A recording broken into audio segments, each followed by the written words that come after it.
All right, guys, let's jump back in. Here we go. Okay, so your question. Start with your question. Okay, remember your question. If I'm doing, are we doing both the Greek warfare and also the pagan and Israelite, or just the Greek warfare? Everybody is doing ancient warfare. Doesn't have to be Greek. You're doing Greek warfare. Well, you're doing Greek warfare specifically. I want you to come up with a few things that are specific about how the Greeks conducted warfare. Specifically focus on, did they observe rules of warfare? That's what I'm looking for. What you're going to find is some states did, some states didn't, and in some cases they did. I mean, there's different things, right? Ancient warfare in general. Now, ancient would be before the Greeks, right? Go further back. Look at ancient warfare. As far back as you can get, right? If you're talking, the invasion of the Israelites conquering the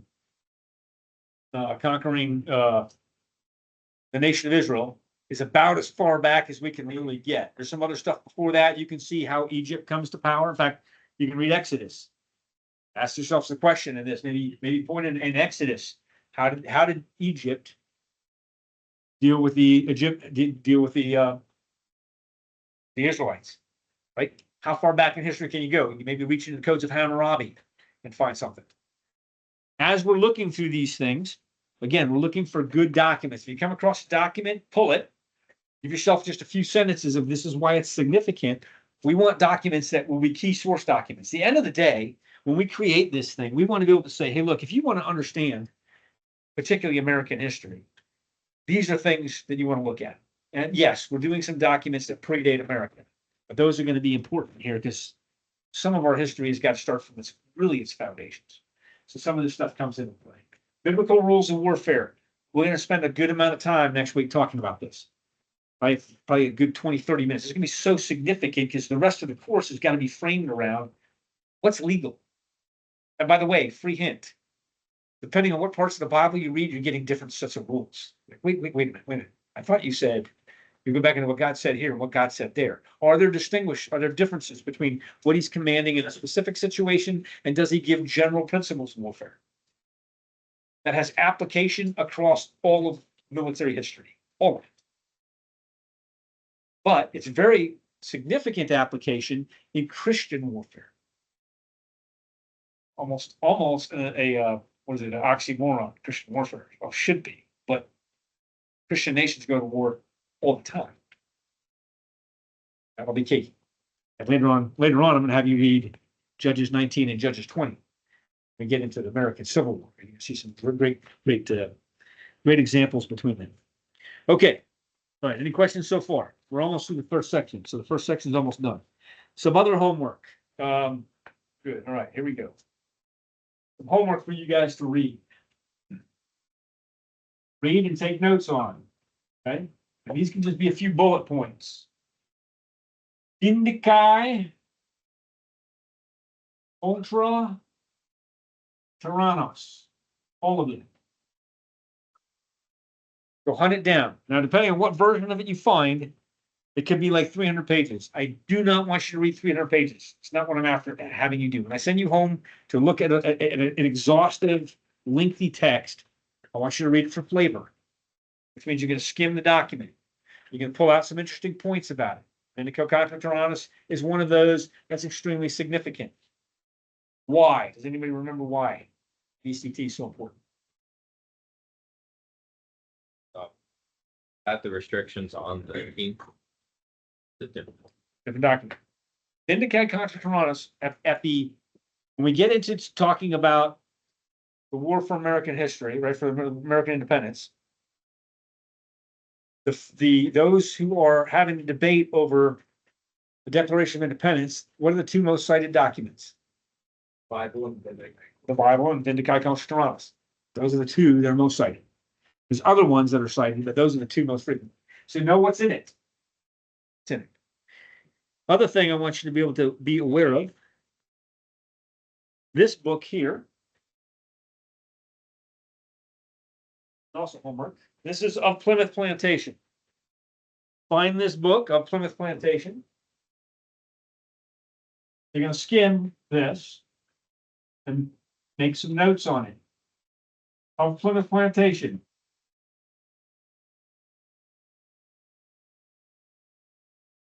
This is by William Bradford. Make sure you know who he is and what it's about. It's about the the Plymouth colony. I want you to look through chapters 1 through 4. I expect you to read them. Get into chapters 1 through 4. Actually, take that back. Chapter 1 through 4, super simple. It's just a few pages. Make sure I got this right.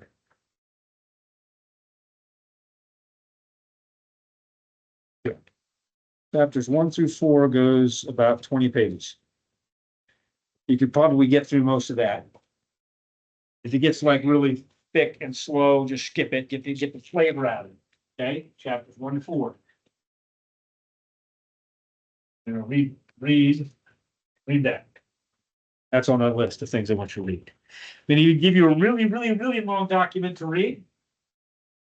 Called the Mayflower Compact. Anybody know how long it is? Oh, paragraph, sir. The entire paragraph. That's right. I want you to read that whole paragraph. Read it all. Okay. Make some notes on it.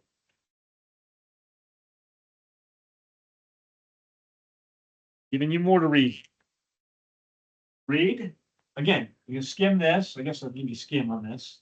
Skim that, skim this, do your other individual assignments. Mayflower Compact. I want you to read Liberty or Death. And by the way, most of these documents are in your American Handbook. Liberty or Death by Patrick Henry. Speech. Read it. In fact, stand up and orate it to yourself in the mirror if you want to.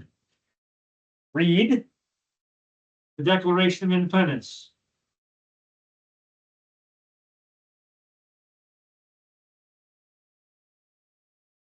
Okay, there you go. There's some reading. It's actually not going to take you too long. It's going to take you longer to write some notes about it. And the notes I'm looking for is what are the points of those papers? Why am I giving you those papers to read? Okay.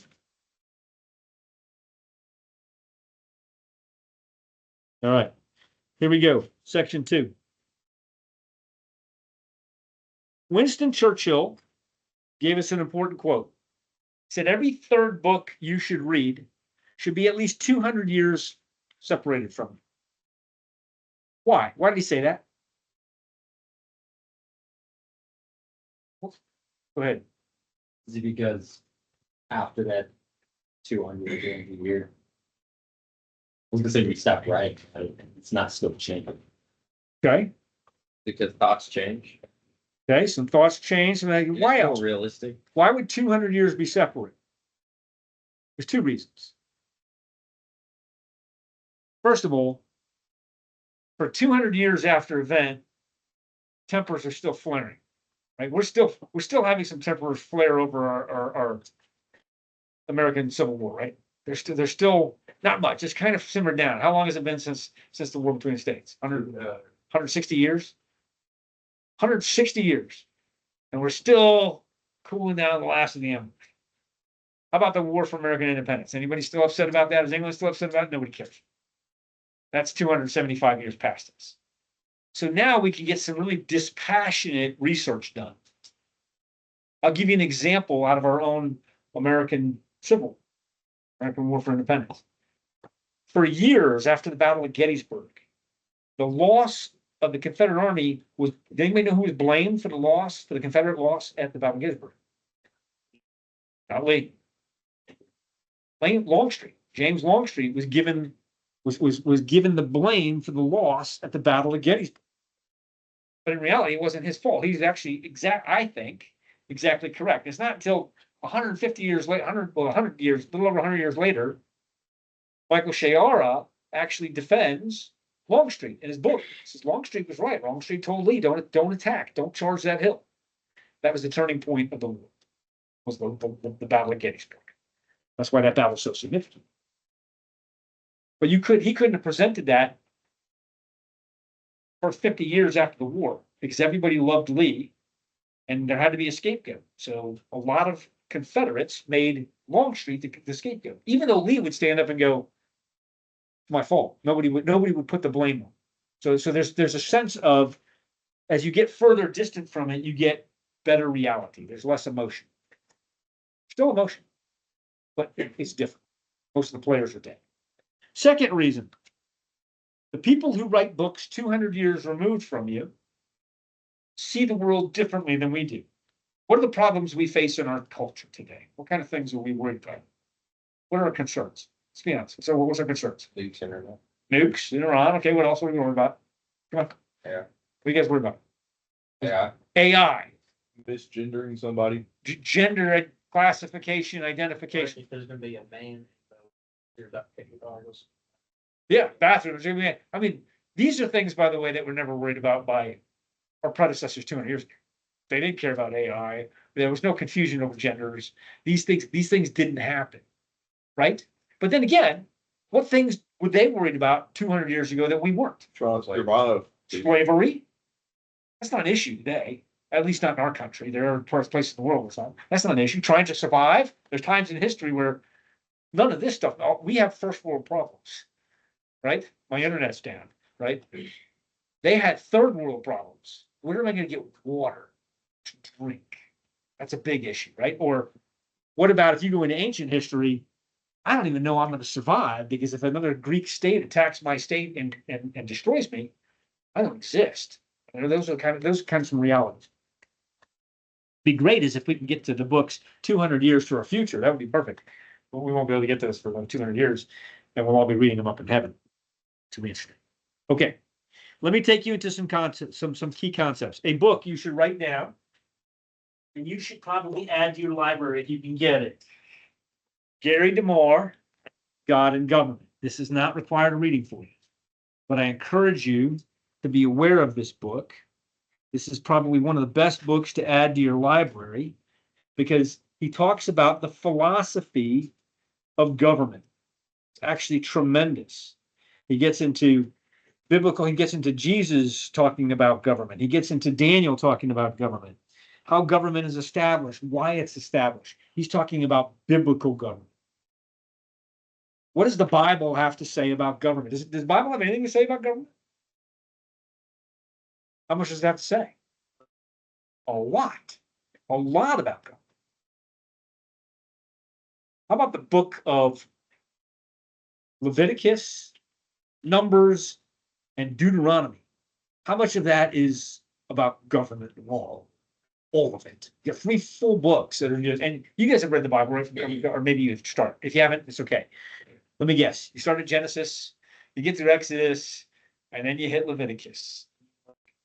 This many goats and this many turtle doves if you did this sin, and then you got to cover it with it, and it's just chapter after chapter, and there's little stories in there occasionally, but mostly it's all just law. It's law. Yeah, that's in the class, and our teacher's favorite book is Leviticus, so we really focus on that. There's good stuff in there, right? There's some really good stuff in there. It's really dry to read. But then after that, you get into the book of Judges, right? And you get in the book of 1st and 2nd Samuel, 1st and 2nd Kings, and there's laws in there. And there's rules about following the laws. And then you get into the New Testament. And Jesus is asked, well, what about the government? Should we obey the Romans? What does he say? Render to Caesar what is Caesar's. Now, the question is, he actually kind of he deliberately dodges the question on purpose, because he doesn't tell you what that means. What does that mean? That's why he leaves it there. Give unto Caesar what's Caesar's. Who's the image is on the coin. Fine. Give unto Caesar what's Caesar's. He didn't get into there and go, well, technically, here's how much percentage you should give to the government, and this is what you should do. What are we told in the epistles about authorities? We should obey authorities because they are there for your good, right? You also say they do not wield the sword in vain. What does that mean? If the Bible says that the authorities do not wield the sword in vain, who establishes and ordains those authorities? God.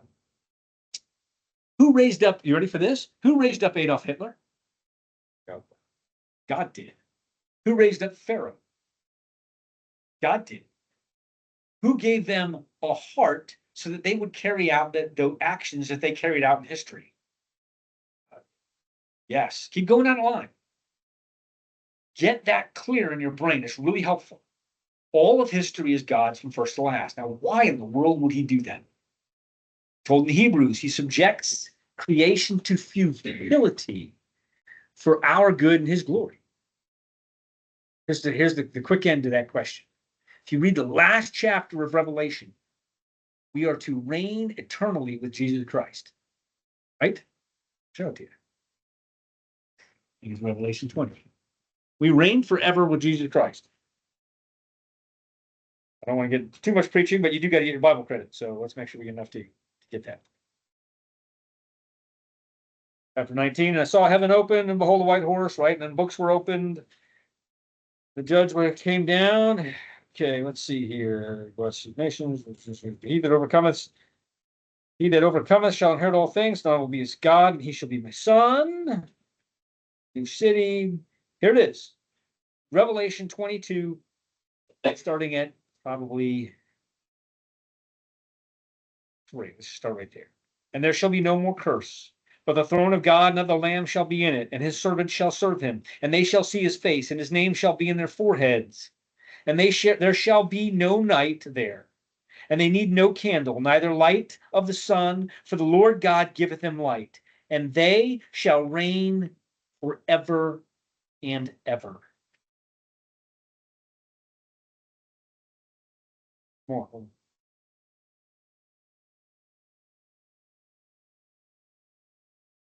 Let's see. Shall reign forever with Christ. The co-heirs.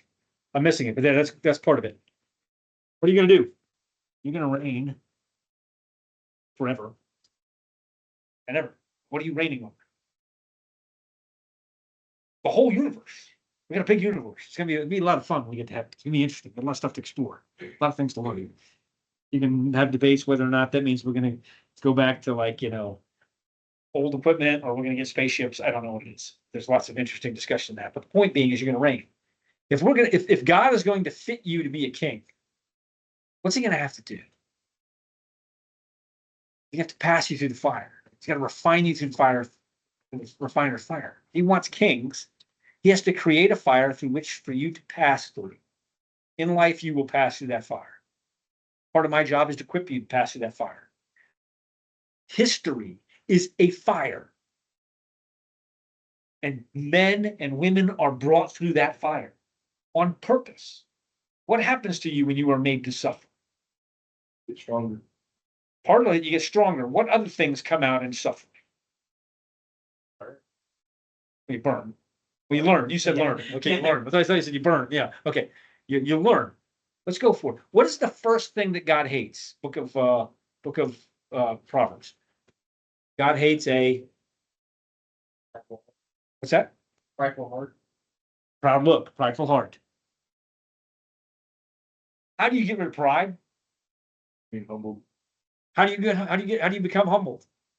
When you lose your power, How's that done? suffer. Through suffering. Yoda's wrong. What is it? It's suffering is a path to the dark side. No, it's not. Suffering is the path to humility. Yoda's wrong. You go look Yoda up later and find out what he said. Right? He's wrong. Suffering, we are told, God subjects us to suffering. For those whom he loves, he chastens. Why does he chasten us? Why do we need to be chastened? What's in our hearts? Sin, pride. Here's what you get through suffering: humility, generosity, empathy. These are the things that are the greatest gifts to get. And they can only be obtained by passing through the refiner's fire. In order for that to happen, he has to raise up those who are going to put you through the fire. They're his. What does Joseph say when he's thrown in, when he's Joseph, right? He's thrown in the pit. He's hauled off to Egypt. He spends at least 2, potentially as much as I've heard, much as 7 years in prison. Or at least 2 years in prison, that we know of for sure. Was he justly put into prison? No. Then he suffers again. He suffers in the hand of Potiphar. He comes on out, and eventually he becomes the second in command, Zaphnath Paneah, of all of Egypt, right?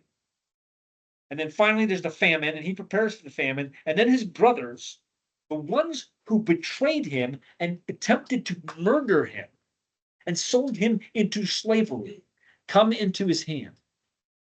Let's be honest. We're in that situation. Does he have every right to kill them? Every right. No hesitation whatsoever. Could he have done it? He's second in command of all of Egypt. If he would have simply turned and said, kill them, would any of his soldiers have ever paused a second? No problem. Heads off. Dead. Not a question. Not a question. Only Pharaoh was greater than him. And he had all the food. Got all the power, right? But how does Joseph react instead? What does he say? What does he tell his brothers? He does a series of tests to see if they're truly repentant. And then when he reveals himself to him, what does he say? Does anybody know his words? These are important words to know. You meant it for evil, but God meant it for good. Why did God put Joseph in prison for 2 years and make him suffer? Say it louder, much louder. To humble, Humble him. What else? show him something. Show him the suffering of the people. What else did he get out of the experience? Connection. Was that? Connections. He did get connections as well. And faith. Was that? Power. He eventually gets power. He gets faith. These are major things that he's getting in prison. Now, if God, do you think that if God could have made him second in command without going through that, would he have bothered putting him in prison? No. In fact, remember the baker, the chief baker, the other guy come and he says, hey, remember me when I get out? And they don't remember him for 2 years, they forget about him. Why did they forget? Why did they forget to point him out? Do you think they just, oh, dude, I totally forgot. I told this guy who just gave me this great dream and basically saved my life. I totally forgot about him. Isn't that a little odd? He just forgot about him. Why did he forget about him? From a God's point of view. Why did the baker forget? Not the baker, the cupbearer. Why did the cupbearer forget? The baker was killed.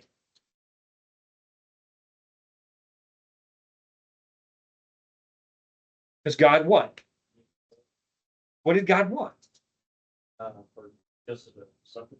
You want to stay in prison. You're not done cooking yet. I need to keep you in the fire for a little longer. Joseph's like, oh, I could get out of here. I told them the dream. I interpreted. They'll go tell their boss. I'll get out of here. They'll go tell Pharaoh. I'll get out of here. All will be good. They forget. The Bible tells us God turns the hearts of the king. He even tells Pharaoh, for this very reason, I raised you up. He hardens Pharaoh's heart. He does all these things. That should be encouraging to you. If you look at history, like these terrible things happen. Yes, they're awful. Men mean them for evil. Encouragement to you is God means them for good. As we see these things, we see great things come out of this. Okay, and you're going to see this repeatedly through history. Terrible things happening, but God means them for good. Okay, all right. There are 3 ordained governments that the Bible supports. What are they? Theocracy, family. Governments. Democratic Republic. Church, Family. home, family, and state. Isaac, your homework, your specific outline is this one. Okay, I want you to find verses to back up 3 governments. I'll even do you a favor. I'll lend you my book. Don't lose it. I've got notes in it. I want this back next week. Do not lose that book. Make a note here. Okay, when God good. I'll save you a bunch of research, but get it into an outline. This will probably go into our book. Right? These outlines that you're going to make, we're going to put some of this information into our book at the end of the class. 3 governments. Okay. Let's get into some more history. Let's fast forward past Rome. The next event in history, I want to talk about the Magna Carta. Let's see who's back up. Walker, I want a short, this one's going to go into our book. I want you to pull up the Magna Carta. If it's small enough that we can, make it into a little document, I want you to read it. Write a little introduction to it. Boom, Magna Carta. This is what it is. This is when it was written. This is why it was significant. Remember, King James was locked in the feudal lords said King James had too much power. The barons forced him to sign the Magna Carta. A little bit of history behind it. Make it good. And then put the Magna Carta in at 12.5, single space, and then your commentary above it. Yes, sir. Digital, okay? There you go. And we see that happening. And this is written law that limits the King of England. Prior to that, by the way, you can read the history of England's interesting. You can read William Monmouth, I think is one of them that writes the history of the kings of England. Some of it's a little bit, Geoffrey Monmouth. Thank you. Geoffrey Monmouth. I don't know. Thank you, whoever that was. Nobody said anything, but I came up with it out of my brain. Godfrey, whatever. Some of it's a little bit out there, but there's some interesting thing. Basically, you see some histories. We're not going to go into English history. I'm not going to make you spend a long time on it, but I do want the Magna Carta because it ultimately culminates with the Magna Carta. It limits the king, gives some rights to the people, and more specifically to the feudal lords. William Wallace. We talked about this before.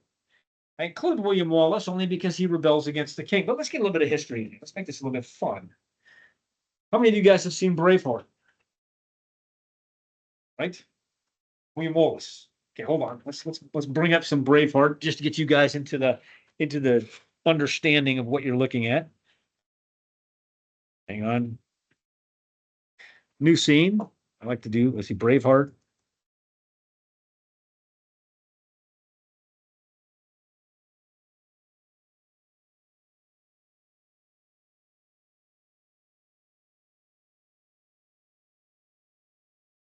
There you go. This is a good little clip. Douse this light.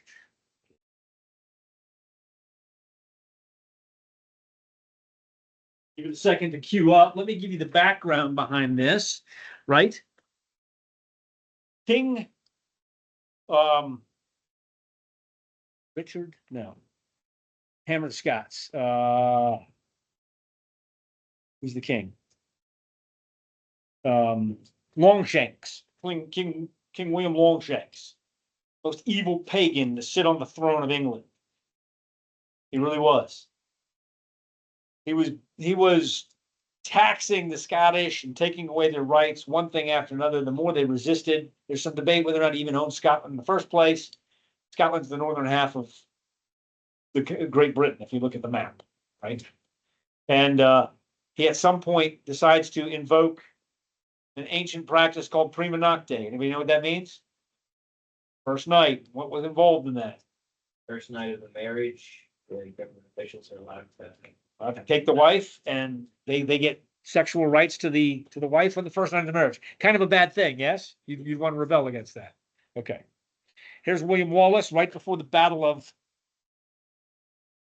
Stirling, I believe. Could be wrong on that. Here we go. What? Hey, William Wallace. William Wallace is 7 feet tall. Yes, I've heard. Kills men by the hundred.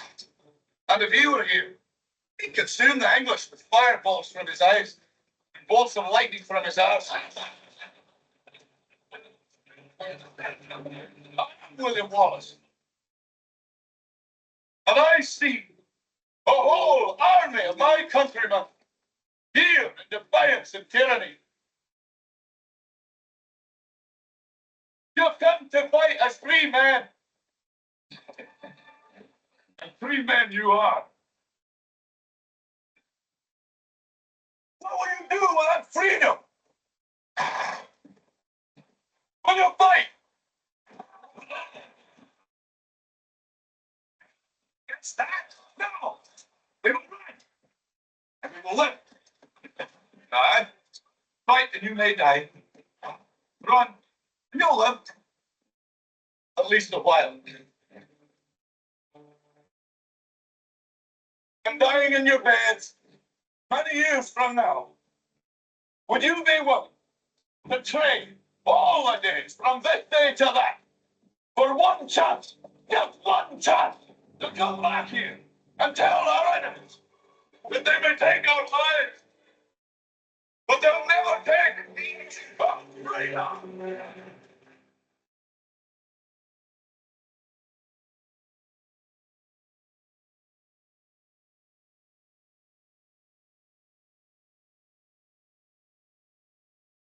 All right, let me bring you into just a little bit of, to put some flavor behind that, right?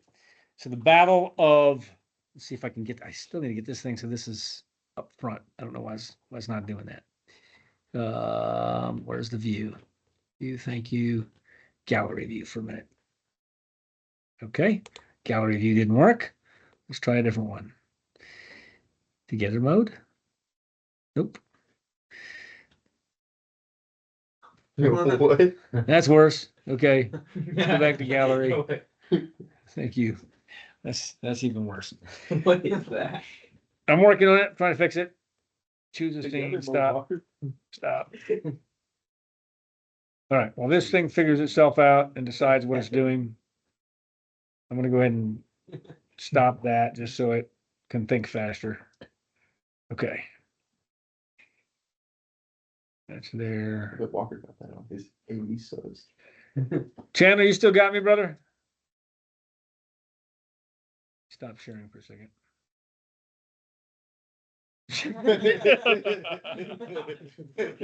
All right, let's go back to gallery. Together mode is not a good idea. Okay, here we go. I don't know why. Chandler, put your thing on mute for a second. Let's see if that'll bring mine to the forefront. Okay, if you're on mute, it should bring mine to. Am I center screen for you? Okay, I don't know why it's not here, but either way, we'll leave it as it is. Okay, let's talk for a minute about the a little bit interesting. We're just gonna give you some interesting flavor. I just want to give you some flavor for William Wallace. William Wallace was a Presbyterian pastor. The movie's about 70% accurate. The sword that he carried was a Scottish claymore, and he was. It's kind of funny in the movie because he says, "Well, yeah, you know, it's because who is it that plays William Wallace? Mel Gibson's kind of short. William Wallace was huge. He says, yeah, I've heard he's 6 or 7 feet tall, right? What they said, 7 feet tall. He actually was. He was that big. He was a giant man. And he actually wasn't in charge of the Battle of Stirling. At the Battle of Stirling, it was Lord, this is wrong, but it starts with M. Lord Monterey. I'll have to think who it was later on. Lord Moray. Moray was in charge. He was the head of the Scottish Highlanders that came down. And they were fighting the British over a bridge. There's a bridge, right? Let me erase this. The British were on one side of the field, Scottish on the other. You have the British here, you have the Scottish here, and there's a bridge in between here. Now, what the British wanted to do is if they could cross the bridge, and they could get their heavy cavalry across the bridge, they could run the Scottish down who were lightly armored. And you see part of that in the movie, right? They make the long planks. But what they miss is the bridge at Stirling. William Moray and about a battalion, roughly what would be of Highlanders, are holding the bridge. And William Wallace is actually in reserve, and he's not well known at this point. He's just one of the guys that is part of the resistance. Moray is killed in the fighting at Stirling Bridge, and the British are about to push across. If they take the bridge, the cavalry will exploit, and they will wipe out the entire Scottish army. William Wallace and his men go charging into the gap, and they stop the break. They stop the breakout, and they hold the bridge, preventing the British from getting across the gap. And then they end up defeating the British on the field. The way that Wallace fights, he's got this giant claymore made of sword, stands about this high, massive sword. The counterweight, we were told, was 100 pounds. Anybody pick up a 100-pound dumbbell? Sucker's heavy. The counterweight on the back of his sword was 100 pounds, and he's swinging this thing with 2 hands. And so he didn't worry about armor or shields or any of that. He just would. And he'd go through just swaths of men. He'd kill 2 or 3 in a swing.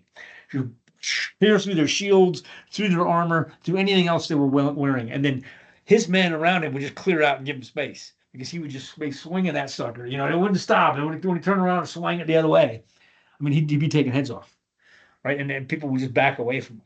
So he and his men, and he gained the notoriety from there. Eventually, the Scots, of course, win their independence. William Wallace is captured, he's killed, he's tortured, all of these things. But it backs down the King of England. It backs him down. There's another event that occurs in 1572. The St. Bartholomew's Day Massacre, 1570. So that was 1290. 1572, like I said, I'm going through history very quick. Give you a little background for most of you guys. In 1572, St. Bartholomew's Day Massacre. And I'm going to assign that to, let's go, I got, Walker's got one par. You've got St. Bartholomew's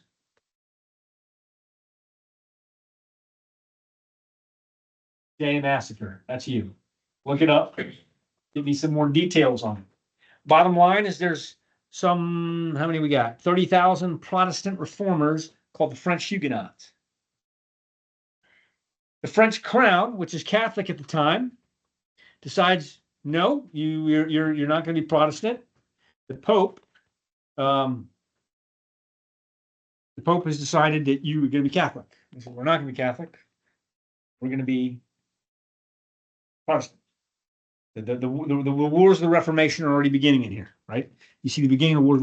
What causes the wars of the Reformation? Let's follow the church history for just a minute, just so we can get through this real quick. Let me turn the air conditioner back on. You guys are all homeschooled. Sir, When was the Great Schism? The East-West Schism. You came out had the note. 1048. Greek Orthodox Church and the Catholic Church. The Catholic Church starts out pretty pure, right? Starts out under Constantine, right? He has the vision and the Holy Roman Empire comes into place. You're with me, right? And it's pretty pure right off the gate. What is the founding document of the Christian Church? Well, other than the Bible, yes. Okay. What is the founding unifying document that unifies that clarifies what constitutes the belief of a Christian? Nicene Creed. Nicene Creed, extremely important. Nicene Creed.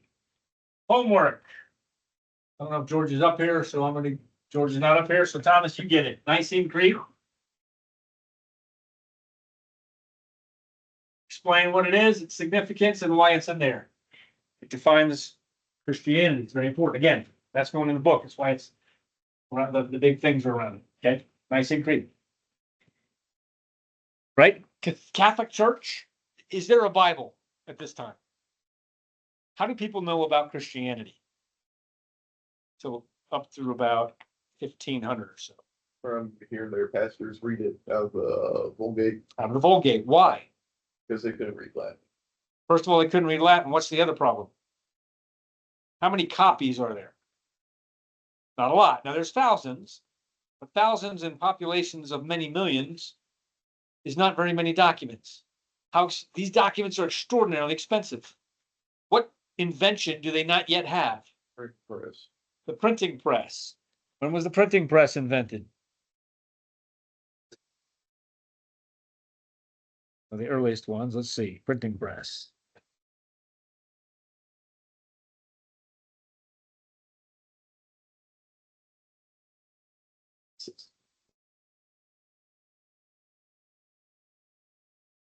See, we'll go with Wikipedia on this. 1440 in Gutenberg, Germany. So 1440. So up till, like I said, the 1500s, how are people getting documents? And copying it. They're hand copying, which you hear the stories about monks spending their entire life hand copying and making sure the exact copies. Exhausting. If you happen to have any copies of the Bible, what do they cost you? House. The cost of a house. That's no joke. You can spend a house to have copies of it. So the people don't know about it. Beginning in the 1500s, late 1400s, beginning 1500s, all of a sudden the printing press comes into existence. And what's being printed? Copies of the Bible. The most important. If you're going to print something, you're like, hey, it's expensive to use a printing press because that's all we got is these handful of printing presses. They're really slow. You got to do one page at a time. You're going to make it worth it, right? What are you going to print? Bible or things like that. once the Bible becomes accessible by the people, what do they discover about the Catholic Church? It's a little off. It's a little bit off. How's it off? The bottom line, what's the difference between Catholicism and Christianity? Oh, perfect order. What's that? Is it like, all the same pay and then like 7 minutes? Right. What do you have to do to gain for, what do you have to do to gain forgiveness of salvation in the Catholic Church? Works. Works. You have to do things. If you do good things, you can erase your bad things. That's the thrust of Catholicism. A lot of Catholics today don't believe that, but Catholicism itself, that's what it teaches. What's Christianity say? It's my favorite. It's grace. Can you do anything to earn your forgiveness? Nope. It's grace. That's it. Right? That's the difference. Once that came into effect, people were like, well, I don't want to have to earn my forgiveness. I think the Bible teaches you otherwise. They said, no, you have to be Catholic. If you're not Catholic, we're gonna kill you. 30,000 French Huguenots massacred by the Catholic Church. Because they're supposed to be Catholic and not Protestant. All right, so this gives rise to the document Vindicae Contra Tyrannis. And Brandon, you're going to take Vindicae Contra Tyrannis here. I want you to find, and I want you to synthesize it. It's a long document. I want you to pull out some major components of it. Break it down and give an introduction to it. Like, you know, the best 3-4 pages of it, maybe you take chunks of it, just say Vindicae Contra Tyrannis extracts. It's heavy read. That's going to be a tough assignment. Okay, let's keep going. Okay, Vindicae Contra Tyrannis. Here's your main takeaways. The power of the state flows from the people out of the Levitical common law. That's what it says. This whole concept, you'll hear this. Who else preaches this concept about the power of the government? Leviathan, What's that? was it Leviathan? Locke. John Locke is another one. The consent of the governed, right? This is an important point that comes out of here, the consent of the government. Here's the other thing that comes out of it, is what is the king appealing to? A king who is saying, anybody know what the kings are appealing to? Fine. Divine, exactly. The divine right of kings.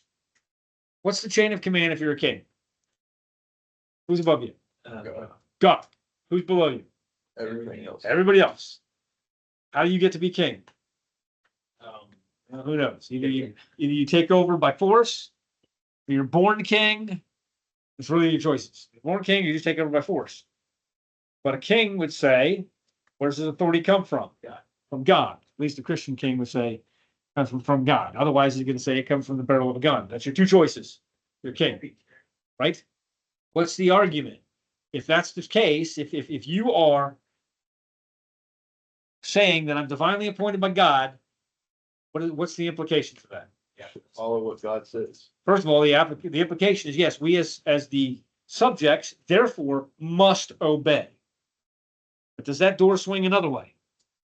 He must obey what? That's God, too. Laws of God. So that is a two-way door. You can appeal to God and say, God appointed me. What happens when I start doing things that are clearly ungodly? Earl of Gentile. That's the point of Vindico Contra Tyrannis. Vindicate, defending liberty against tyrants. It's simple. You can appeal to God as your authority, then you must obey that authority. When you begin to reject God, we no longer have an obligation to obey you. You're going to find application of this. Who's next on the list? Dean. I want you to look up, I think I'm on there twice. here, Dean. I'm at the top two. And you're far. Oh, you got a lot going on. Oh, I like that. You got the Roman War, you got some Bartholomew's Day massacre, and Biblical Democratic Republic. You're done. Okay, thank you. Yeah. Okay. You're free. Good choice. Otherwise, you'd had all kinds of homework. Chandler.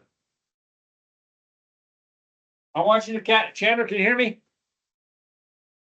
Can you hear me? I got another homework for you. Okay, Chandler, your homework. It's gonna come out, you're gonna look up, there's a couple verses on obedience of bit, so from the Bible. This is stuff we're gonna put in here, Bible extracts. Man's obedience to lawful rulers and man's resistance to tyrants. I'll give you some hints.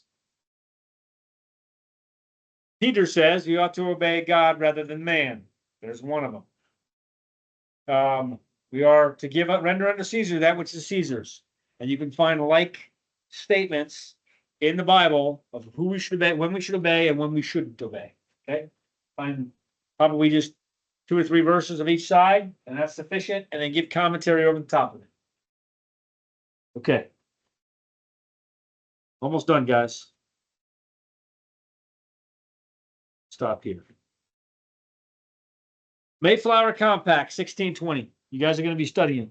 Let's talk about the Mayflower Compact. Following the St. Bartholomew's Day Massacre. By the way, you're going to see these things, these events in history. There's long spans of time between them. Let me give you an example. They're a continuous event. When Muhammad, that is the Islamic Muhammad, rises to power, he starts out being very gracious to his fellow people of the book. And then later in time, when he raises an army, he begins cutting their heads off, cut down the infidel, cut his heads off. If you ever want to get into the Quran and read the surahs that talk about cutting heads off and punishing infidels anywhere you can find. First thing he does is he starts a war, and he recaptures the Holy Land. Who was in possession of the Holy Land at the time? Israel was, or not Israel. Well, there was one, so yes, but what empire had control of it? The Holy Roman Empire, right? When did Muhammad come to power? 585-ish, if I'm not mistaken. He attacks Jerusalem. He seizes it. What does he do when he seizes it? How does he fight? What's his style of warfare at the time? Unrestricted. He gives you an option. Either convert to Islam, or we can separate your head from your shoulders. Your choice. Yeah, I mean, we'll make it really simple. Once your head's separated from your shoulders, though, then you're free to go your own way. You're just gonna just cleave it right there, and off you go. You get some free after that. Convert or die. Is that a nice way to expand? No, it's not. Be fair to Muhammad, is he the first guy in history to do that? Not even close. But that's how he does it. He takes over Jerusalem. He attacks Antioch in Turkey, and he takes over that. Eventually, the Islamic horde starts working its way into Europe. You get the Battle of Marathon. You get the Battle of Hastings. I think that's wrong. Genghis Khan actually stops the invasion because he launches an invasion from the north, and the Arabs have to turn and fight him. 600 AD-ish. It's not for another 500 years before the counterattack finally comes in the form of the Crusades. When were the Crusades? 1200, somewhere there, under King Richard. Like, what do you mean counterattack? Yeah, that's 500 years later. Yeah, it takes it that long for the world to get itself back together and go reconquer the Holy Land. That's what the Crusades are about. You're going to get a lot of pushback because the Crusades were just, again, another proof of the white man being blah, blah. No. The recapturing land that was taken brutally by Muslims. Muslims have no right to complain when they went back and took it back. They took it from them in the first place. They take it back. It's a counterattack. So when we talk about 1590, the St. Bartholomew's Day Massacre, and we talk about this coming up to 1620 or 1579, we're talking a period of 40 years later before the implications of Vindico contra Randus and the St. Bartholomew's Day massacre coming into full fruition. The American continent begins to be explored. Now it gets fun. Now we're getting into actual, for the first time, American history. American. Here we go. American history. Where does it begin? You pull up a map. You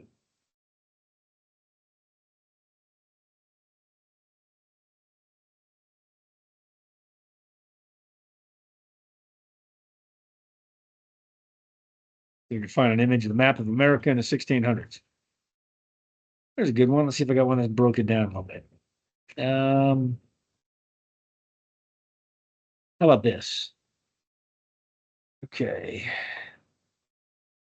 America Empire map. 1600. See what that does. It breaks it down by empires. Who owns what empires? That might work. See this one. Maybe not. You don't think it's helpful. Hold on, we'll find one. Looking for a map that'll help me out. Here we go. This might be good. Map of colonial America 1600s. That's probably pretty good. This works. Let's use this map. You guys can follow this map a little bit. All right, let's look at this thing. All right. We have Florida, South Carolina, North Carolina, Virginia, Pennsylvania, on up to Maine, Nova Scotia. You've got the all of this is the Louisiana Territory. You've got the East Coast of all the United States. Who owns this territory up in here, the Louisiana Territory at this time? Spain. France, right? France owns the Ohio Valley. They own Kentucky. They own Tennessee. They own all that area, right? Spain owns down here. They own Florida and they own Mexico, right? And the British own the East Coast, all of Canada, and parts of the Northwest. Let me see if I can find a better map that actually gives me one more. Hang on. Map of America, with Spanish Empire, Spanish, French, English Empire. See what that produces for me. There we go. That looks pretty good.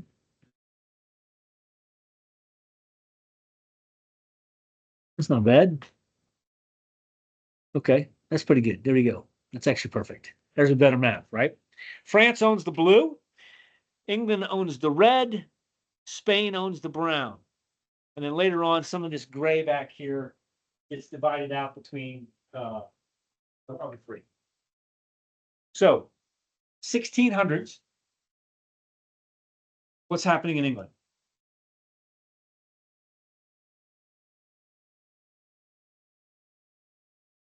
These kind of things. There's English kings. What church is coming to power in England? Church of England, right? Actually, I think it's Henry VIII is trying to use the Church of England. He creates his own church. He breaks off from Rome. Rome won't let him divorce his wife, and so he creates his own church, Church of England. Interesting. And what happens if you live in England? What church do you have to belong to? Church of England, because he doesn't like the Catholics. Now, there's other religions, except that the Protestants don't want to be part of the Church of England. Why? Who's the head of the Church of England? The king. Who's the head of the Christian church? Jesus, right? Yes, there's a difference. Jesus or King Henry. Is there a difference between the two? A little bit so, right? So they're going to head to the colonies and they're beginning to establish the colonies. There's three of them that are prominent colonies.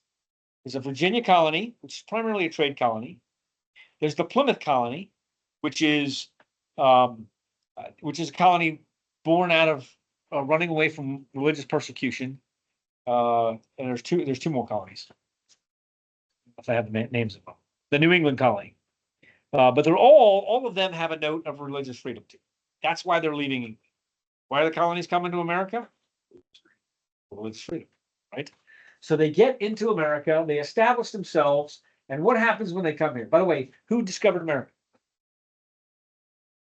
Okay, look at Leif Erikson. What does he discover? Or like Canada, What's that? Canada. Yeah, he gets up there in the Greenland, Canada area. He discovers that. He doesn't get too far. Who gets normally gets, well, Leif Erikson. Who's the next person who gets credit for it? Eric. American Vespucci. Yep. Named that. He gets some. And Chris. Christopher Columbus gets most of it, right? Christopher Columbus is from what nation? He's Spanish. He goes to the Spanish Queen. He says, can you raise me a fleet? And he comes over. Where does he actually land? Play the West Indies. Yeah, he's down in the West Indies, Cuba. He's actually not even in North America. He's in South America, right? He's off the coast, and they have no idea how big America is when they first found it. So people start coming west and landing in America. Now let's go to really early American history. The Plymouth Colony. You guys have heard me read this. I'm going to read the whole thing to you.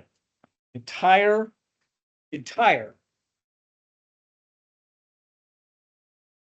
Mayflower Compact. You guys ready for this? You guys need to take a Dayquil or whatever? The whole paragraph long. Follow me. In the name of God, amen. You think these are Christian people? Yes. We whose names are underwritten, the loyal subjects of our, oh wait, I'm sorry. Let me try this again. Let me back up. Let's try this again. Come back into here. Let's back up. In the name of God, amen. We whose subjects are underwritten, the loyal subjects of our dread sovereign, Lord King James, by the grace of God, of Great Britain, France and Ireland, King, Defender of the Faith, etc., etc. It actually says etc. Having undertaken for the glory of God and advancement of the Christian faith in honor of our king and country, a voyage to plant the first colony in the northern parts of Virginia. Do by these presents solemnly and mutually, in the presence of God and of one another, covenant and combine ourselves together into a civil body politic for a better ordering and preservation and furtherance of the ends aforesaid, and by virtue hereof to enact, constitute, and frame such just and equal laws, ordinances, acts, constitutions, and offices from time to time, as shall be thought most meet and convenient for the general good of the colony, unto which we promise all due submission and obedience. In witness whereof, we have hereunder subscribed our names at Cape Cod, the 11th of November, in the year of the Lord, the reign of our sovereign Lord, Lord King James of England, France and Ireland, the 18th, and Scotland, the 54th, Anno Domini 1620. Signed John Carver, William Bradford, etc., etc. William Bradford wrote this book, The Governor of Plymouth Colony. King James, you guys recognize that name? Why is he significant? King James. He funded a Bible. He put his name on the Bible. He funded it. That King James. Ironically, he wasn't a very good king. He was not a very nice king.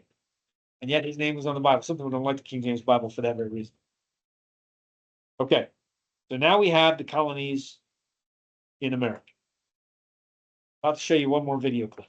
Fast forward in time for just a minute. But before I do, let's discuss the initial landing of the colony. Actually, let's discuss this document first. Open up your books, page 8.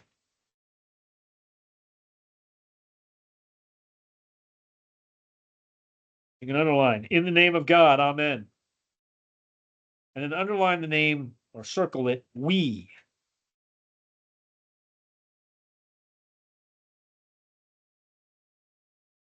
Highlight loyal subjects of who? The dread sovereign, Lord King James, by the grace of God. All right, let's see. They undertook, they said Christian faith, advancements of the Christian faith. Circle that. In honor of king and country, a voyage to plant the first colony in the northern parts of Virginia. By these presents solemnly, mutually presence and of one another, make yourselves together into circle civil body politic for our better ordering and preservation. What does that mean? Combine ourselves together into a civil body politic. Combine ourselves together into a civil body politic for our better ordering and preservation. What's the significance? Government. They're forming a government. Who's forming the government? The settlers are. It's exactly what they just said.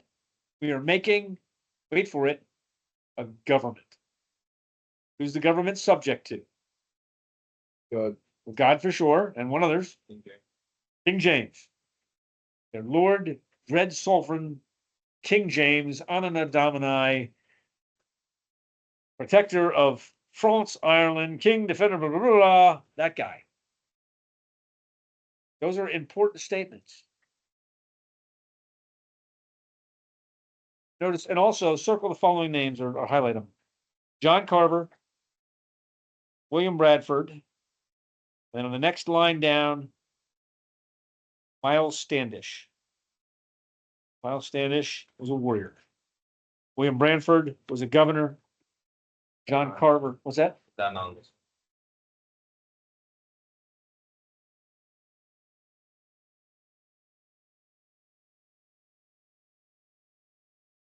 Oh.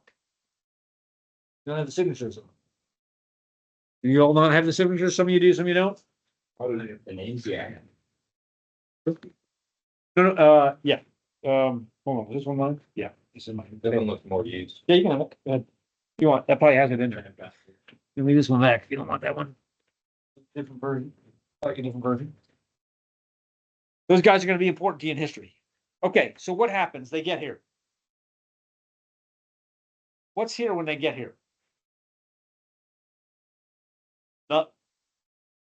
A whole lot of nut. But there are people here. Who's here? Indians. But not very many of them are. There are some of them here. But their density and population is fairly small. What's going to be fascinating to you in reading and skimming of Plymouth Plantation is they have immediate interaction with the Indians. How do the Indians receive them? Is that curiosity? How was their interactions with the early Indians? Anybody know? You guys have heard me talk about this. Yeah. What do they have that the Indians want? Tools. Tools. The Indians are Stone Age. They're still making bows and arrows out of trees and rocks. They're taking rocks and grinding them into arrowheads.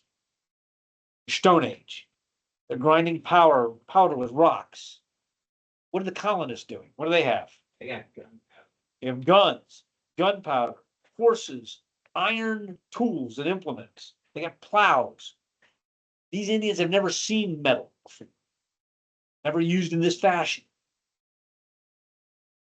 Think about that for a minute. These guys show up with all these really modern tools and conveniences. Imagine if a spaceship landed in the parking lot back here today. Guy comes out with a tool and just clears out, I don't know, a tree. And you're like, that's cool. Can I have one of those? Yeah, sure. What do you got to trade me? And there's nothing that I have that he wants, except maybe the land. So they trade land. How much land do they have? The Indians. Enormous amounts of it. They're not using it, most of it. Sure. Again, we'll deal with some issues we have with the Indians later in life where we're not as nice to them. But at the founding, we do really well. Other things you're going to find. How do the Indians treat one another? Terrible. How do they fight warfare? Same way we fought ancient warfare. How do they do it? The rules. They wipe out other tribes, they'll kill them all, right? They'll massacre the men and boys, rape the women, take the women to be slaves. Or, whatever. That's normal. That's their way of warfare. Think about it, right? So here's what you have. You have this group of people, the American Indians, who are suspended in time and never came out of the ancient way. They never progressed past that. They're stuck. They're isolated on this continent. They have no interaction with the rest of the world, and they're stuck in time. The rest of the world has progressed past that. The gospel's gone out. They've been Christianized. They don't fight warfare that way. How have you been fighting warfare in Europe for the last 800 years prior to this? It's just like we saw in William Wallace, right? Two armies, In front, by the way, the scene that I cut out is the next thing that happens is they all go to the middle and meet. And they both give their demands. One side says, yes, here's our grievance with you. We want you to do this and this. The other side says, well, here's our grievance with you. We want you to do this and this. And either they come to a negotiation, oftentimes they did, because one side would look and go, yeah, I don't think we can take these guys. There's a lot of them, right? So usually they'll just make an agreement on the field. If not, okay, let's fight it out. And they fight it out until when? Somebody raises the white flag and quits. And then what typically happens? They stop. They clean up the dead. And then what happens? They talk. Okay, you guys quit now, yes? All right. So now do you agree to our terms? Yes, now we agree to your terms. Do they kill them all? No. Do they rape their women? No, that doesn't happen anymore. That hasn't happened in Europe for hundreds of years prior to this time. They show up in America, and these guys are stuck in this. Think about that. They get off the boat, they're not sure what to expect to see there, and all of a sudden they see these guys dressed in loincloths and carrying Stone Age weapons, and then they get to know them, and their following neighboring tribes are massacring each other. And they're doing this. You're like, you guys are doing what? Right? They bring them the gospel. You guys remember the story of Hernando Cortez? I told you this story, yes? You guys remember it? Sir. Hernando Cortez lands in the New World. Where does he land? Lands the Aztec Empire. He lands in the Aztec Empire. That's exactly correct. Down in Central America.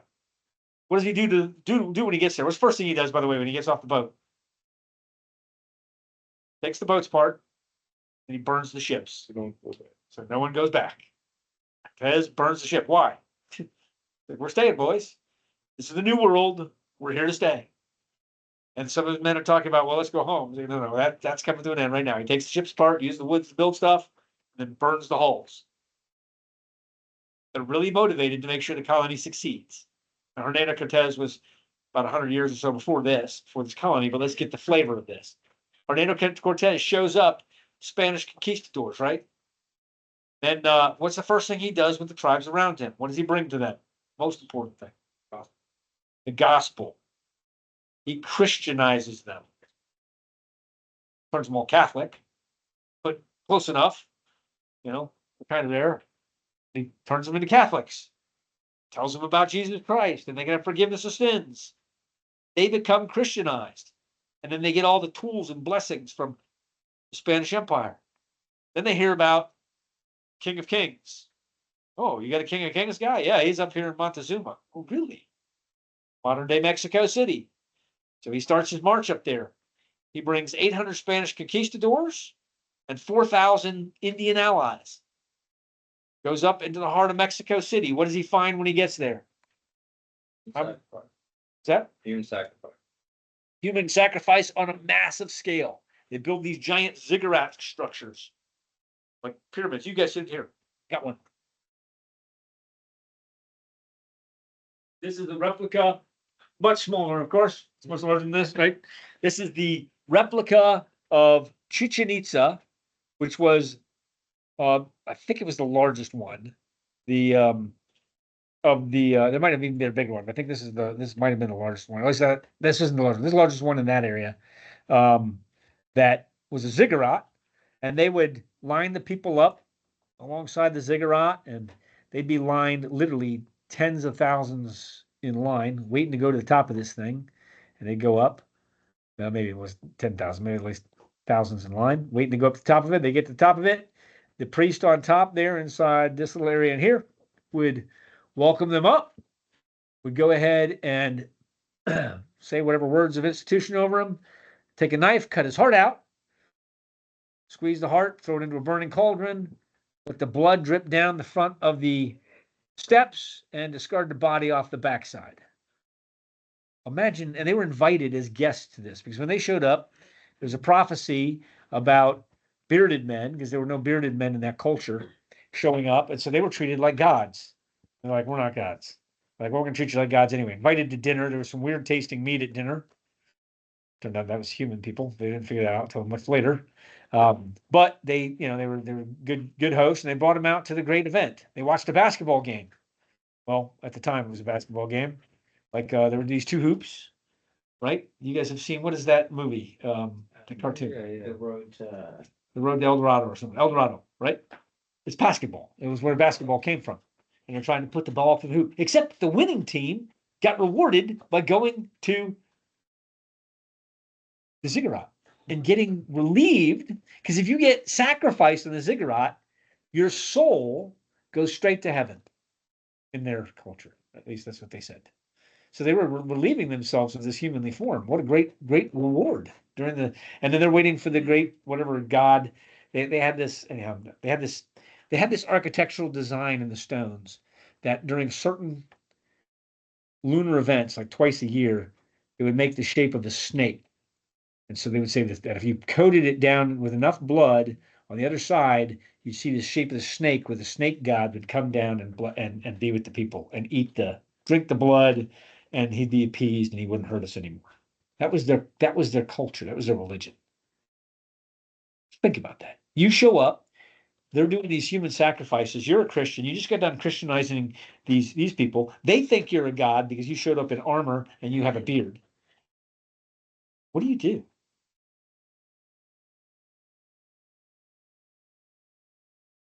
You're Hernando Cortez. What do you do? Tell them to stop. Tell them to stop? Tell Montezuma, their king. By the way, they think their king's a god. Tell them to stop. Okay? How did that go when Cortez tried that? Not too good. Yeah, they said something that sounded a lot like, no. And then Cortez says something like, look, you can't do this. You've got to stop. Does Cortez have the moral right to stop them? Question number one. You Yeah. say yes. Are they a lawful nation? Yeah. Yes, they are. Is Cortez by definition an invader at this point? Yes. He is. Let me ask you the question again. Does he have a lawful right to stop them? No. Does he have a moral right to stop them? Yes. There we go. What's the difference? God's law versus man's law. So he's protecting the people from the king. What's the argument of the people? What's their argument? Again, it's easy to villainize Montezuma because he's massacring people. And Religion. right? By the way, modern culture villainizes Hernando Cortez. He's one of the most villainized characters in history, which is, they say that he was only there greedy, looking after gold. Yeah, he wanted gold. He's trading for gold. He's trading weapons for gold, or he's willing to. But that isn't what got all the notoriety. It's when he got there and they were killing each other and he put a stop to it. That was the problem. Some people would argue, well, he didn't have a right to do that. It's a sovereign nation. By what right does he come in and put an end to human sacrifice? Is that legitimate? Press harder. Chandler, is that legitimate? I haven't heard you talk all day.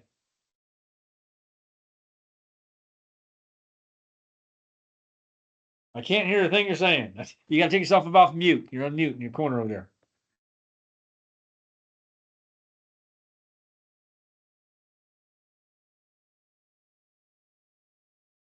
Still can't hear you. Are your earbuds attached to that? Yeah, you may have to take your earbuds out so I can hear you. May have to like disconnect from your earbuds or something.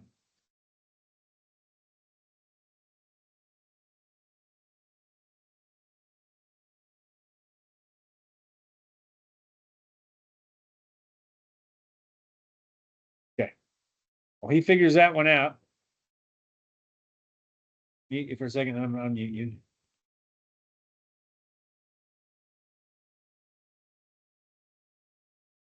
Okay, unmute yourself.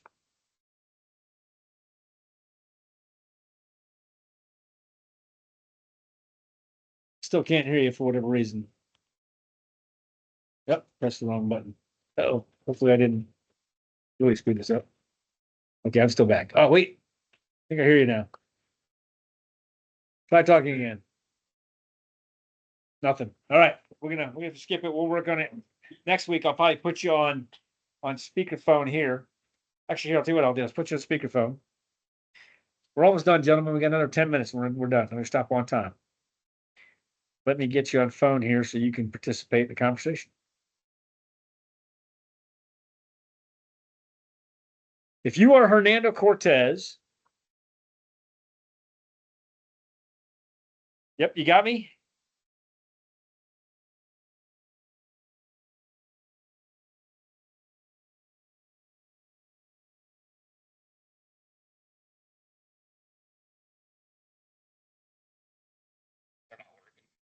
I don't know why they're not interacting with your phone, with your computer, but we got you on here. So nevertheless, that's fine. I'll let you turn around. Everybody can see you real quick so you can say hello real fast. There you go. There's the team. Wave high. All right. Hernando Cortez tells Montezuma to stop. Is this legitimate? So legally, no. And legally, no. How many think it was legal? How many think he has the legal authority to do this? Let's weigh the Maybe under his king. I was gonna say, under like, There's a great question. What is his charter? Does he have the legal authority under the Spanish Empire? What would happen? So what is he doing by definition? What's he doing? Which is a act of war.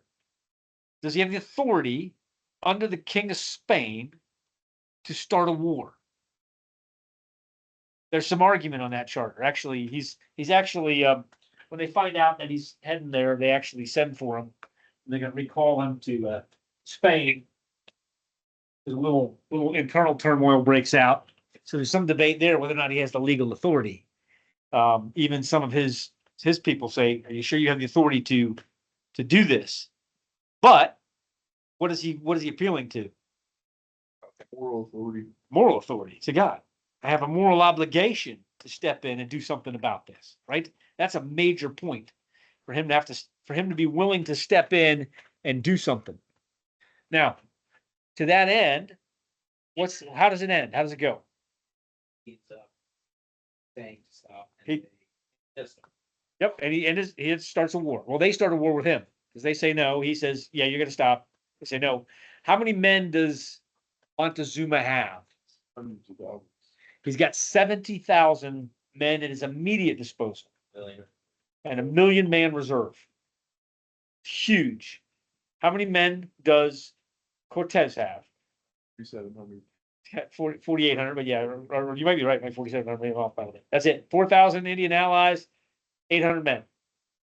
They get backed up against the Tectoctlan River.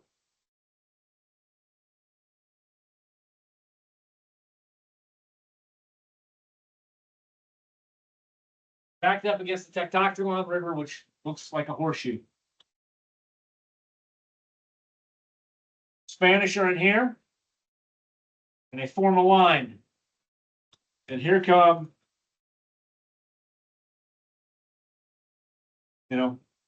Montezuma and his men. It's a straight up fight. What are the Aztecs fighting with? What are their weapons? Wicker shields and spears. Wicker shields and spears. What are the Indian ally weapons? Indian ally weapons. Same thing. What do the Spanish have? Spanish spiel. They have a couple cannon. They have muskets, and they have Spanish swords, right? And so it's a toe-to-toe fight. How does Spanish steel do up against wicker shields and spears with rocks on the end of them, with sharpened rocks? They massacre the Aztecs. The Aztecs come at them and they wade through them. However, as the Chinese like to say, quantity has a quality all its own. You put 70,000 men on a hard press, 70,000 men not afraid to die, mind you. What weapon do they have that the Aztecs have that is effective? What's that? Well, they have that, but they have arrows. So their archers are effective. Because even with armor, you got weak spots, and they can kill the Indian allies. The Indian allies take the bulk of the casualties because they're just not up armored as the Spanish. But Cortez tries to keep the conquistadors in the front row, but that it's a wide front. So he's got to have Indian allies with him as well, right? What event occurs? His XO launches a raid and captures Montezuma. They bring him back in, and what happens during the fighting the next day? Yeah, one of his own men inadvertently shoot him with an arrow, and he dies. EXO one. Yeah, the XO went to battle. That's correct. XO went and did a night raid and seized Montezuma and brought him back, captured. Which I don't remember all the story of that, but that had to be a great story. And you talk about a night raid. Think about that. We're going into the enemy camp. We're going to capture their king. There's another version of that occurs in Gates of Fire, where the Spartans try to go capture Xerxes, and they almost pull it off. It's an amazing story. It's accurate. They come within, they get inside his tent, but his tent's so huge they can't find him and they can't tell who the king is. But they end up fighting the king's personal bodyguard. They kill a bunch of them, and then they have to withdraw because then the Egyptian Marines come out and chase him off. Gates of Fire, great book, and that's all accurate. But they almost killed Xerxes. What would have happened if the Spartan knights killed Xerxes? Yeah, Xerxes was it. He was God. Same thing that happens in Montezuma. Montezuma dies. They bring out the body. They stop the fighting. The Aztecs are like, "How did he die? He's a god." And Cortez essentially is like, "I told you guys, you're not gods. I'm not a god. He's dead. Stop killing each other." They all surrender. He Christianizes them. They become Catholic. He converts Mexico from wicked paganism, wicked, massacring, cannibalistic pagans, to good, upstanding Christians. Is that a good thing? It's a very good thing. Is he justified in history on account of it? Yes. Can you make an argument against him? Yes, you can. You can say he's threatening their sovereignty, but really, if he's going for the moral right, do we think he has a right to do so? That's the end state. Same situation is happening in North America. We're seeing Indian nations wiping each other out. We come to the support of certain Indian nations that are friends, that are allies, that we Christianize, and we defend them against some of their pagan enemies. And so we get involved in the fighting. And how does it go when we get involved? Unfortunately for the Indians.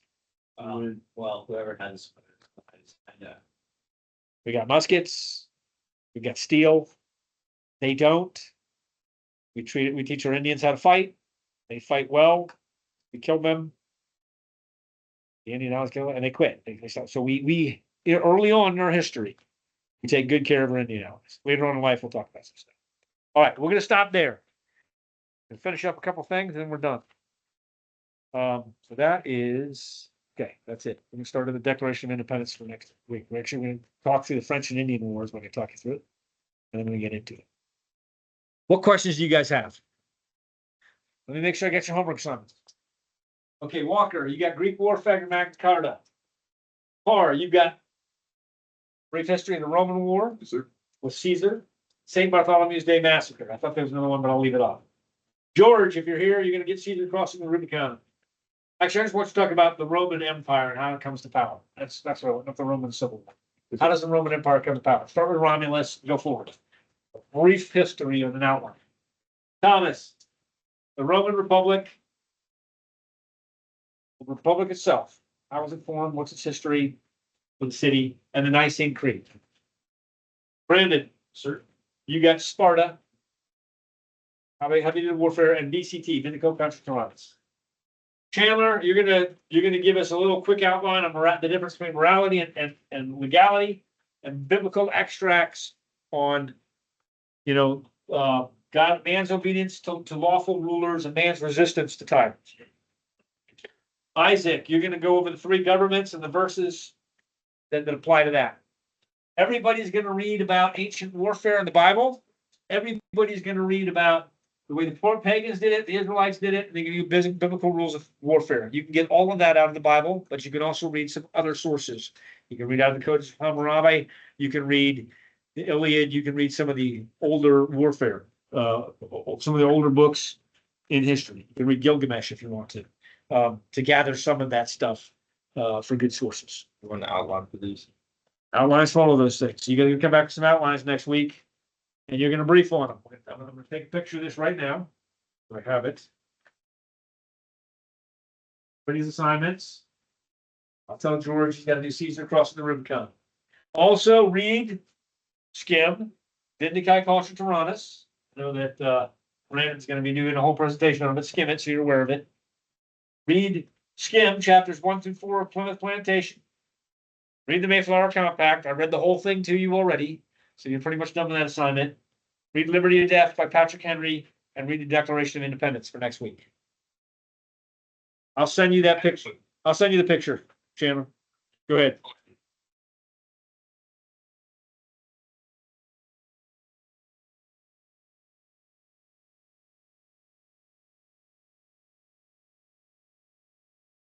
Uh-huh. If I can mail you one, because I've got a bunch of them here. And remind me, if you send me your address, I'll mail you a copy of the American Patriots Handbook. That's this one, so you can have that. The rest of them are books that you want to reference. I mean, like, so if you don't have the book itself, like Plymouth Plantation, this is one I recommend. There's a few books you should actually physically have as books in your library, guys. They're reference books in the future. Once you're kind of aware with them, but sometime in the future, when somebody says something stupid like, yeah, the white man came over here and he was evil and he was mean to the Indians, you can say, well, that's not true. What's your facts? They don't have any facts. The reason they don't have any facts is the Indians didn't have a written language because they were in the Stone Age. They didn't have a written language until we gave them one. We helped them learn to read and write, most of them. They had hieroglyphs, they had some of that, but very little was preserved. This is the actual history. There's very little surviving original documents. This is the best surviving one, the best well-known of Plymouth Plantation. So when they say that, just ask this question, really, where did you get that from? Ask them where they got it from. That's a great conversation ender. Oh, the white man was cruel to the Indians. Really? Where'd you read that? Oh, well, I read it online. Okay. What historical original document did you cite to come up with that conclusion? Well, I don't. It's oral history. It is oral history. That's true. What's the problem with oral history? It changes very easily, very quickly, highly unreliable. And quite frankly, it's not oral history. There are things that we get the Trail of Tears, but again, Trail of Tears are 200 years later. Leave that alone for a minute. We have our sins. We'll pull them out of the closet. Just not yet. 1620. We're still there. We're still good at the moment. Haven't done anything wrong. Okay, so other questions, guys, comments, Snyder remarks. Okay, we're gonna pray.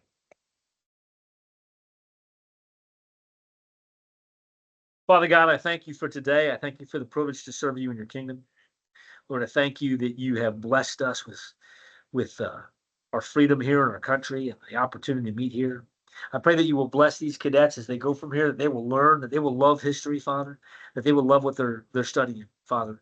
And as they go from this place, you will bless their hands and the labor that they put to it. May they carry the gospel on their tongues and on their feet. And we ask all of these things in your holy name. And amen. I'm going to give you 2 other assignments. You're going to like both of these. I want you to watch 2 movies. I want you to watch The Patriot, Mel Gibson. That would be a good way for it. And then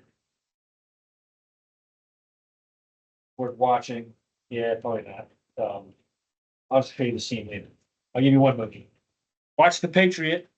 How many of you guys have seen The Patriot?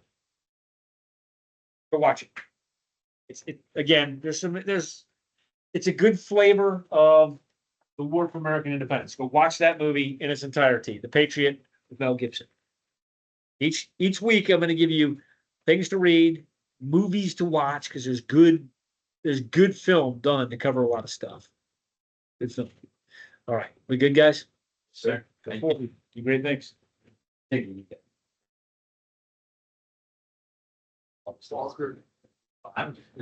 You live nearby? Cause I was texting her like, I don't want. Chandler, you good, brother? Excellent. Look forward to talking to you again soon, sir. And text me your address. Well, actually, I have your address. I'll just mail it to you, but just text me, hey, mail me the book. Just text me that. So I don't forget to do it. See you, brother.